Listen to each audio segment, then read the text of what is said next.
पडतो 1 मिनिट. केलंय मी, स्टार्ट करून बसलोय. पाठवलंच नाही. ठीक आहे.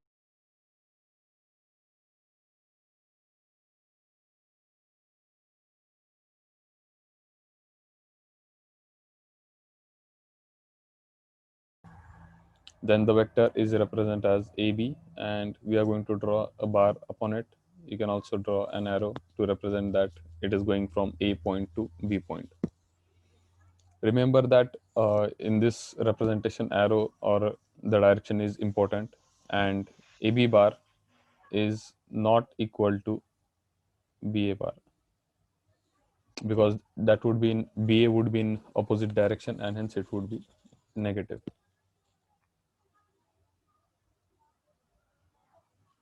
What are the different types of vectors?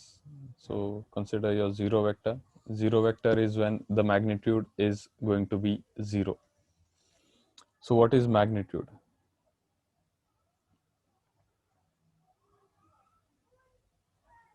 Magnitude of a vector is nothing but length of that vector. So length of this portion, this part is going to be your magnitude. Therefore, I can say that length of my AB vector is nothing but my magnitude. And how do we write magnitude? Magnitude is represented in this way. So you are going to write a vector between two bars. So this is formal representation of magnitude. So when will be there zero magnitude? If it starts from one particular point A and it ends at that point itself, then what would be the magnitude? Only in that particular case, the magnitude would be 0. Therefore, I can say that for zero magnitude, vector A magnitude is equal to 0. We have unit vector. Unit vector will be when the magnitude is 1 in particular direction. So I can say that magnitude is going to be equal to 1. It is also represented by cap sign. So I can say that is equal to A cap, B cap, or AB cap. Next, we have co-initial vectors. Co-initial. So as the name suggests, they are going to have same initial points. So consider this is your A point. This is vector AB bar. And consider another vector, say suppose C. So here I can say that my both vectors AB and AC have same starting point, hence they are co-initial vectors. If there are co-initial vectors, there will also be co-terminal vectors.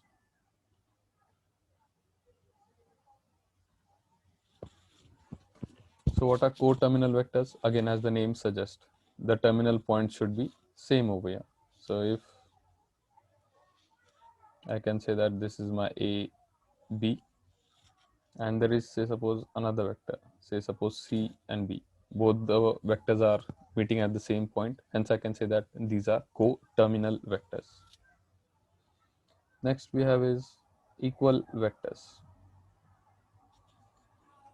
Two vectors will be equal if they are in the same direction and they have same magnitude.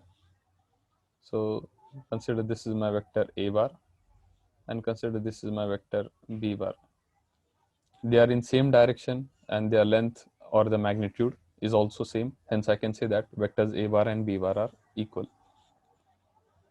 Consider this vector C bar. So can I say that A bar and C bar are equal? No, they are in the same direction, but the magnitude is not same. I can say that C bar is nearly twice of that of A. Therefore, A bar and C bar are not equal. Consider another vector, say suppose D bar. Now, can I say that A bar and D bar are equal? The magnitude is same. However, the direction is different in this case. A bar is going towards east, D bar is going towards west. Therefore, A bar and D bar are not equal. The only two vectors which are equal are A bar and B bar. Next, we'll see collinear vectors.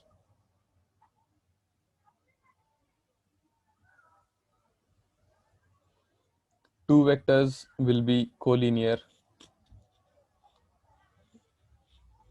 if they are in the same direction. So I can say that my vectors a bar and b bar are collinear vectors. For two vectors to be collinear, I don't need them to be equal in magnitude. They can be of different magnitude. However, what I want is that they should be in same direction and that they are lying in the same particular plane. I can say a bar and b bar are collinear vectors. However, if I consider another vector c bar, then a bar and c bar are not collinear vectors. Also, consider a bar and consider this vector which is parallel to a bar. That vector is d bar. I can say that a bar and d bar are also collinear vectors.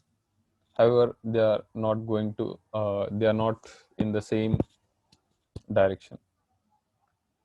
Next, we'll see what is a free vector. A free vector is when you can move the vector from one point to another point. So what does that mean? Say consider there are two vectors, a bar and b bar. So I can also represent these two vectors in this way, b bar and a bar. Or I can also write it in this format, a bar and b bar. So these are various methods or various forms of representing vector. However, if you see, the direction and magnitude is still the same. So it doesn't matter how I'm going to write. So is this point clear till now? If you have any doubts, you can ask. The rest of you can copy this. You have 1 minute for that.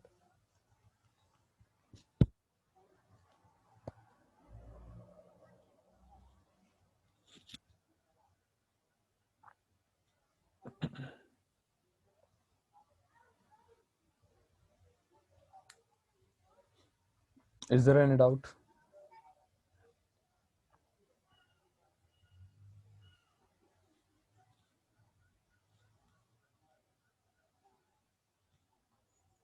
Aniket, Ashish, Anukul, Aryan, Lokesh, Mrunal, Neha. Have you understood what I'm saying? Yes, sir. Okay. Type in a yes if you are getting what I'm saying. Type in no if you're not understanding. Rest, you can copy down.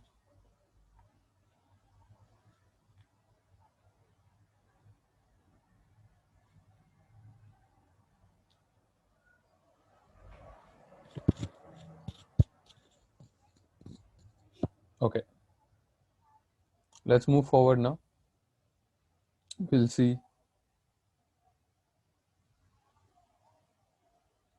what are the basic algebraic operations that we can perform on these vectors. The basic algebra that we can perform is we can do addition of two vectors. So if I have two vectors a bar and b bar, I can add them to get a new vector which is a bar plus b bar. What I can do is I can also subtract them. If there are two vectors, I can get a bar minus b bar. What I can do is I can also represent them in the form of scalar multiples. So what does that mean? Suppose this is my a bar and this is my b bar. B bar is nothing but twice of a bar. Therefore, I can also write b bar is equal to 2 times of a bar. So writing in this format that one vector is a multiple of another vector. This multiple is called as scalar multiple. You can also multiply two vectors. We'll see in detail what is dot product and what is cross product and their properties. For now, we'll just see what is scalar multiple. And scalar multiple is nothing but when you are going to represent another vector as a multiplicable factor. Consider this a bar and this is your b bar. A bar plus B bar can be represented in this format. Consider this is your A bar, consider this is your B bar. What I want is A bar minus B bar. So if B bar is going in upward direction, minus B bar would be over here. And hence A bar minus B bar I can represent in this way, which is equal to A bar minus of B bar. That brings to next topic, which is what is your triangle law and what is your parallelogram law. Consider there are two vectors A, B, and say suppose BC. What is the resultant vector going to be over here? From A, I'm going to point B, and from point B, I'm going to point C. So resultant is from A to C. So let us say this is my vector A bar, this is B bar, and this is C bar. So in this particular case, I can say that C bar is nothing but addition of A bar plus B bar. And this is my triangle law. Another important law is parallelogram law. So what is parallelogram law? Consider there are two vectors AB and say suppose AD. What I'm going to do is I'm going to draw a side parallel to AB and I'm going to draw a side parallel to AD so that it forms a parallelogram. Suppose that point is C. This AB bar is equal to A bar and AD bar is say suppose equal to B bar. As the opposite sides are going to be parallel, I can say that BC bar is also equal to B bar and AB bar and DC bar are same. So over here I have A bar. Directions are going to be in this way. If I draw a diagonal AC, let us represent that by, so suppose C bar. And just consider this triangle A, B and C. I can say that C bar is equal to A bar plus B bar according to my triangle law. So just consider this AB plus BC, that is also equal to AC, and that is my parallelogram law. That if I have two sides of a parallelogram, the resultant can be represented with the help of a diagonal.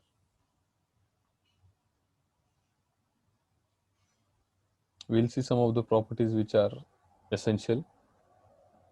First property is that the vectors are going to be associative in nature. So what does that mean?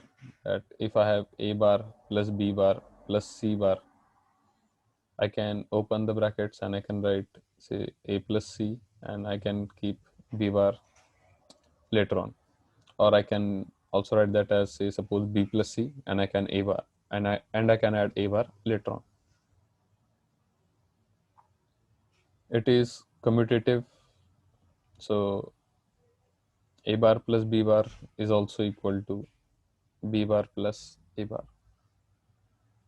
It is distributive in nature.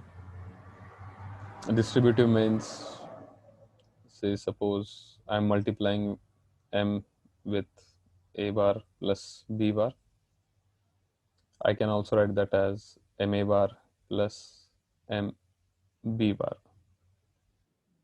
Also, if I'm multiplying with a scalar, say suppose Mn into A bar, I can write that as M into A bar into N or N into A bar into M. So multiplication can be changed.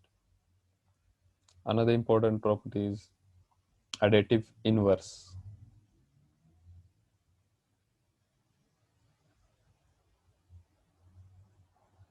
What is additive inverse? Say suppose I am adding A bar with its negative. So it's going to be A bar plus minus of A bar. So that's they are going to nullify and the answer is going to be 0. Another important property is additive identify. What is additive identify? Suppose I add A bar with a vector 0 bar, then I'm going to get the answer as A bar itself. Okay. So you can copy down till here. If you have any doubts, you can ask in the chat section. You have 1 minute for that.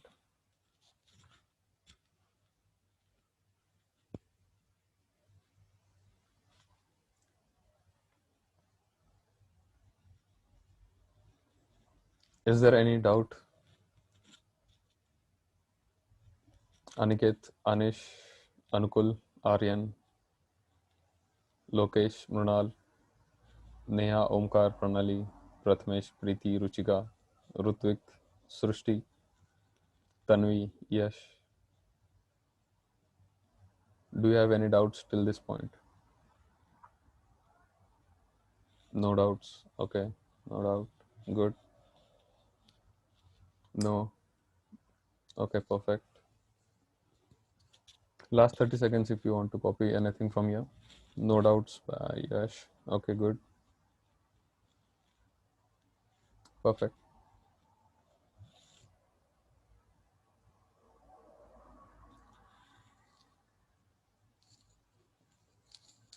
Last 15 seconds if you want to memorize from this, if you want to copy down important points. What we have seen is triangle law, parallelogram law, some of the important properties, and what are the algebraic operations that we can perform.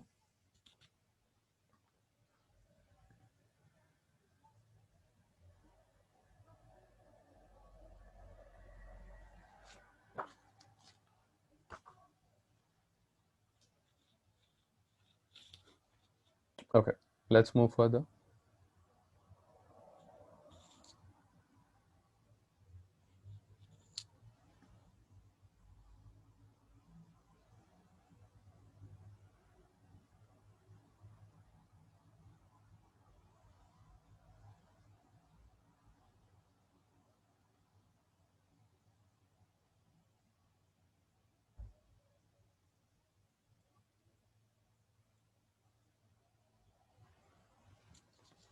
So I'm going to ask a few questions.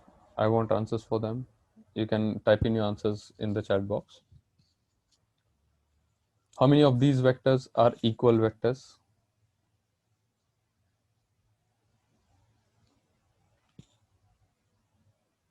Suppose that B bar is equal to twice of A bar and D bar is equal to twice of C bar.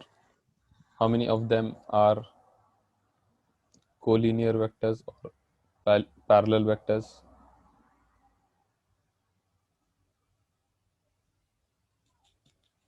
So type in your answers.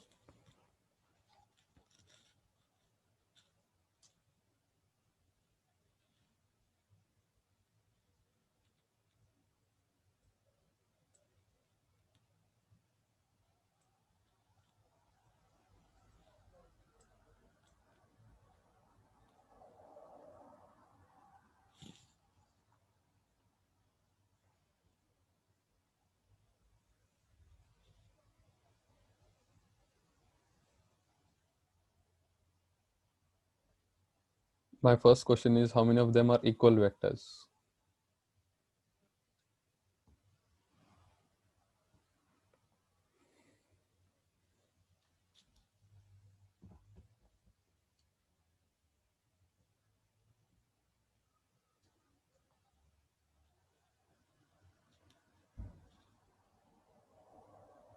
Rutvik is saying none. Aryan is saying none. Okay, good. Any other answers?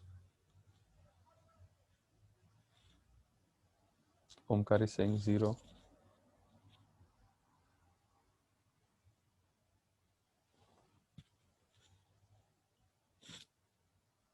Equal in magnitude, but opposite in direction. Okay, good.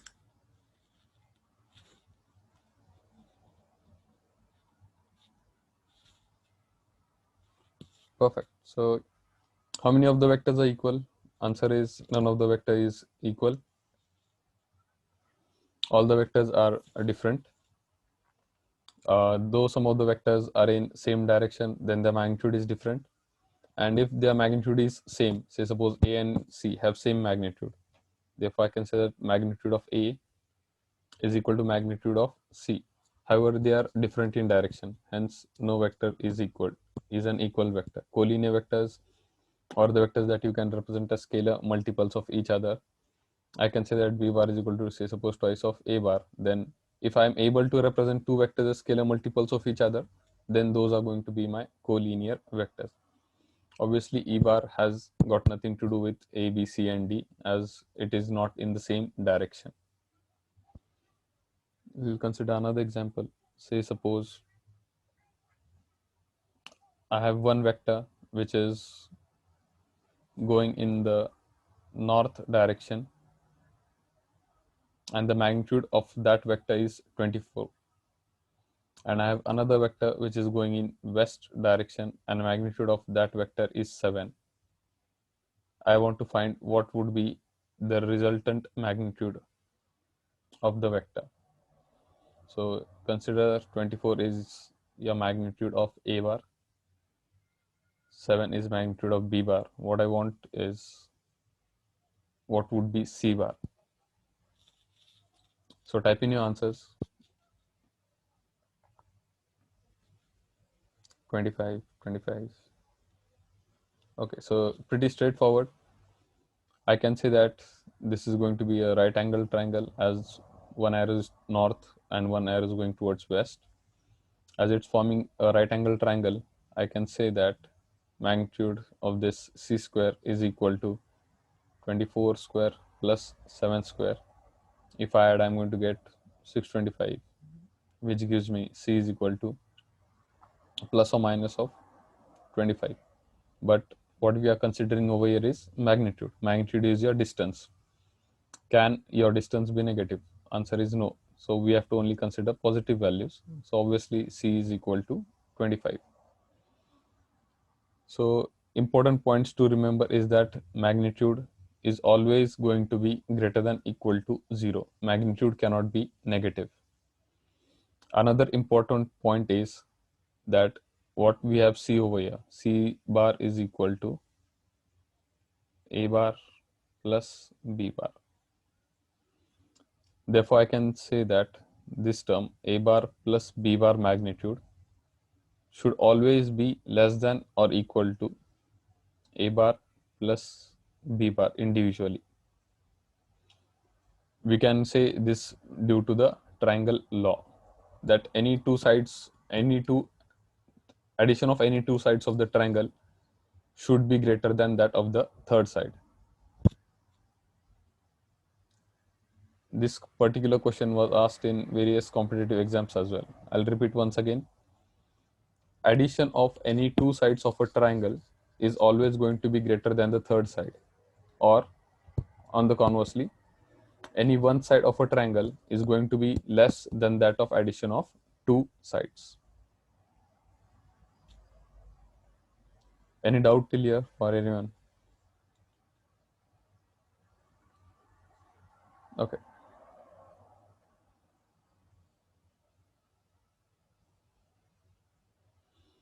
Let us move on further. We'll see how to represent a point in 2-dimensional and 3 dimensions. So as we know, in 2 dimensions we have our x-axis and we have our y-axis.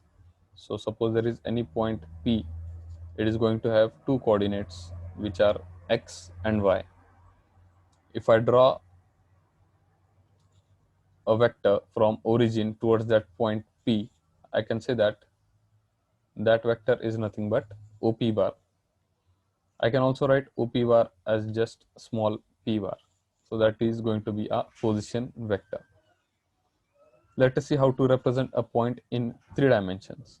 So consider that we have our x-axis over here, we have our y-axis over here, and we have our z-axis over here. So instead of 2 planes, now I'm going to have 3 planes. So if I'm going to consider a point P, that point P is going to have x coordinate, y coordinate, and z coordinate. X coordinate is going to be this distance from x, y coordinate is going to be this distance which is going to be a perpendicular to y, and z coordinate is going to be the perpendicular distance on your z plane. So there are 3 planes. Consider this is like a room. One will be a wall, one be your floor, and other will be a parallel wall. So where it meets your x-axis, that is going to be your x coordinate. Obviously, at on x-axis, your y and z coordinates will be 0. Where it meets your y-axis, it's going to be a y coordinate. At that time, your x and z coordinates would be 0. And where it meets on your z-axis, at that time, your x and y would be 0. Only you would have your z coordinates. You can better understand this if you draw a 3D figure and represent it in the form of a cube. Is there any doubt up till this point? Type in a yes or no so that we can move in further.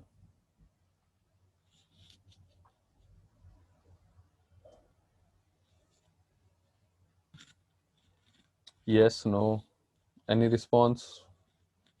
Okay, Rutvik, no doubt.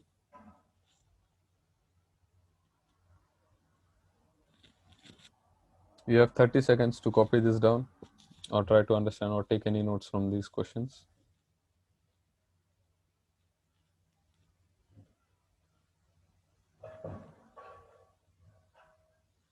No doubt. No from Omkar and Yash. Good.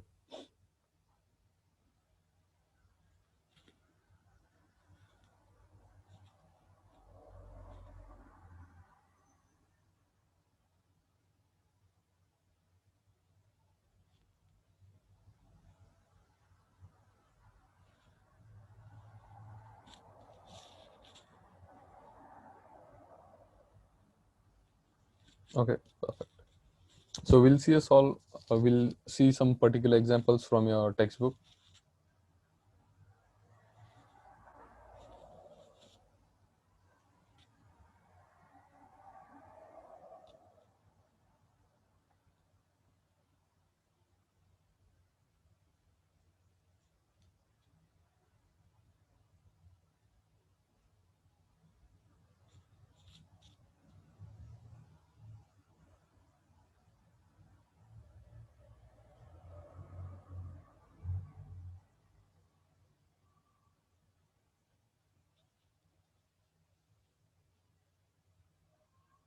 Okay, 4.3.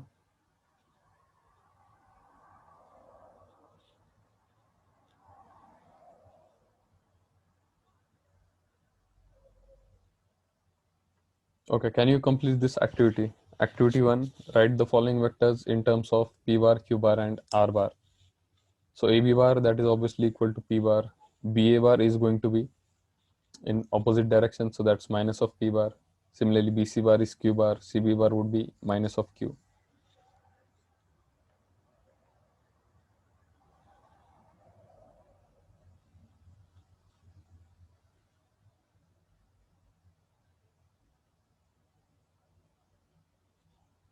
Okay, activity 2, in quadrilateral PQRS, you have to find a resultant vector, which is QR plus RS.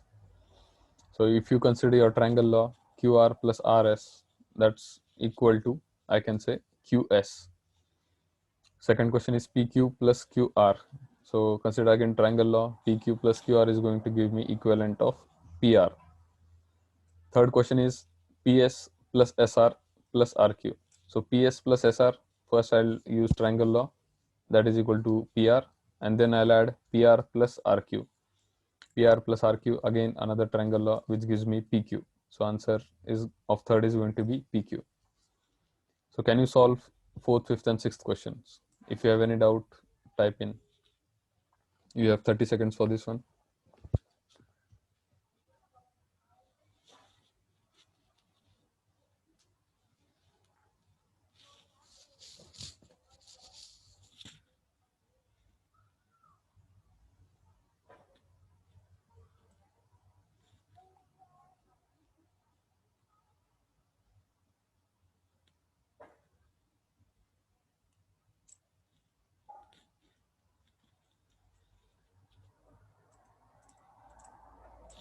If you have any doubts, ask.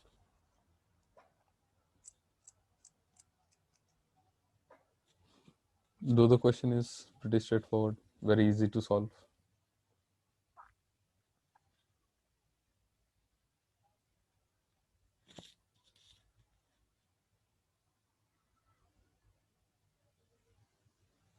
Okay, so time's up.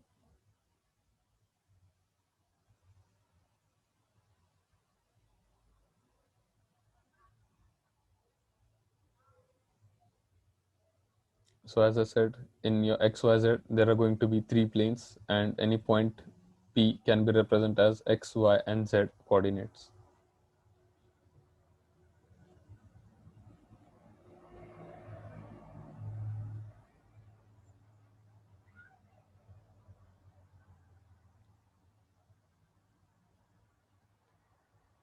Example 1, a state which of the vectors are equal in magnitude.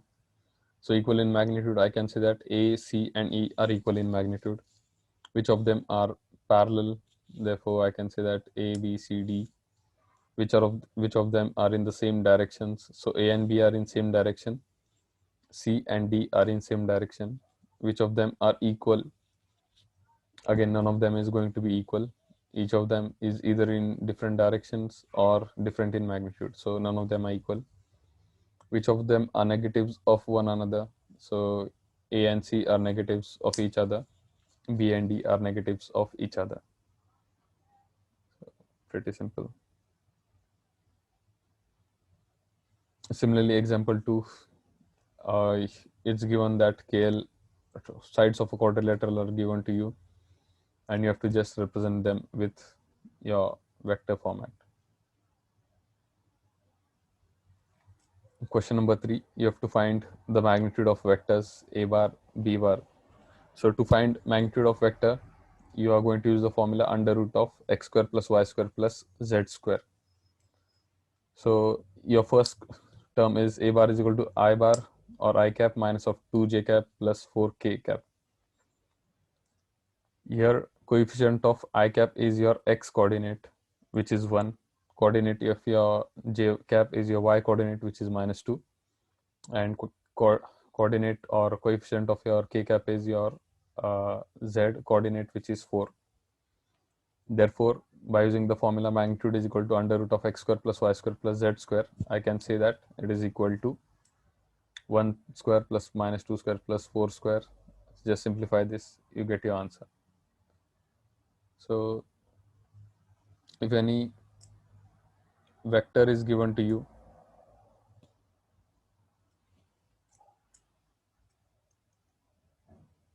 say suppose 2i plus 4j minus k. Suppose this vector is equal to a bar, and my question is find magnitude of this particular vector.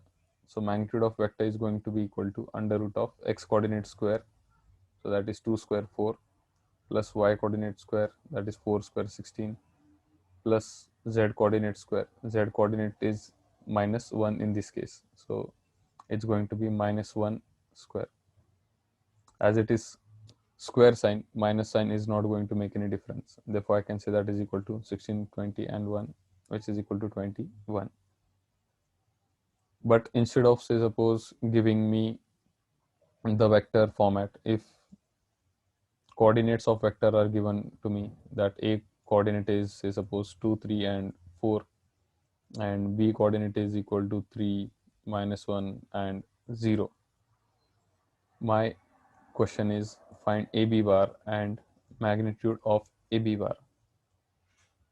So AB bar is going to be equal to B bar minus A bar. What is my A bar and B bar? So A bar is nothing but 2i plus 3j plus 4k. B bar is nothing but 3i minus 1j plus 0k. I can get AB bar by using the formula B bar minus A bar. So B minus A, 3 minus 2 is 1i, minus 1 plus 3 is 2j, and 0 minus 4. Sorry, it's B minus 1 minus 3 is -4. So minus 4j, and 0 minus 4 is minus of 4k. I have to find magnitude. magnitude formula, I can say x square plus y square plus z square. So in this particular case, it's going to be under root of 1 square plus under root of minus 4 square. So minus 4 square is 16 plus minus 4 square, which is again 16. So that is equal to 16, 16, 32 and 1, 33. I can also find magnitude directly by using a different formula, which is nothing but x2 minus x1 square plus y2 minus y1 square plus z2 minus z1 the whole square. So that would give me x2 minus x1, that's 3 minus 2, that's 1 square, plus y2 minus y1, that's minus 1 minus 3, that's minus 4 square, which is 16, and z2 minus z1, that's 0 minus 4 minus 4 square. So answer is still going to be under root of 33.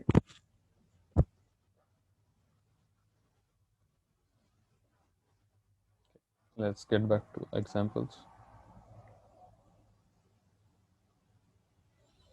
Over here, 4 points are given in example 4, A, B, C, and D.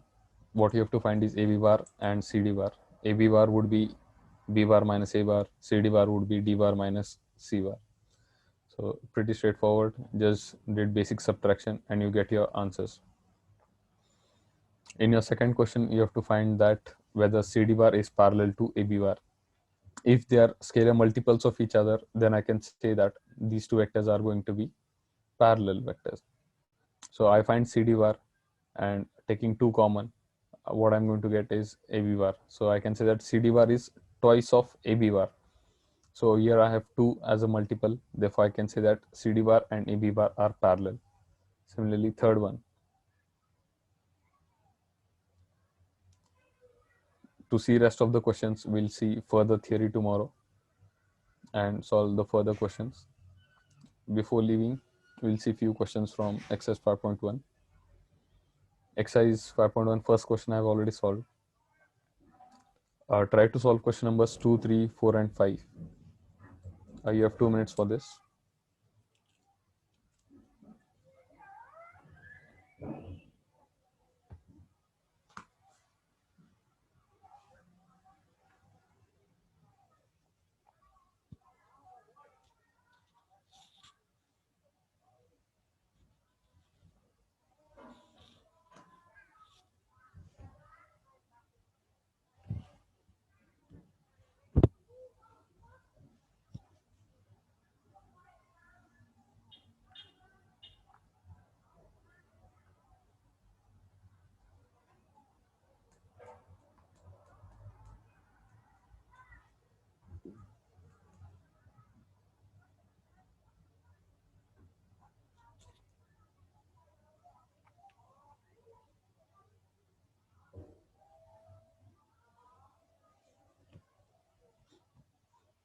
Okay, so time's up.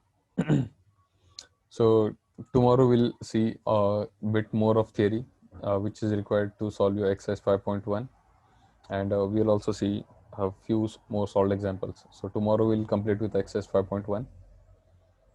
To complete vectors, it will take around 7 lectures, and this chapter is comparatively bigger as compared to other Maths 1 chapters.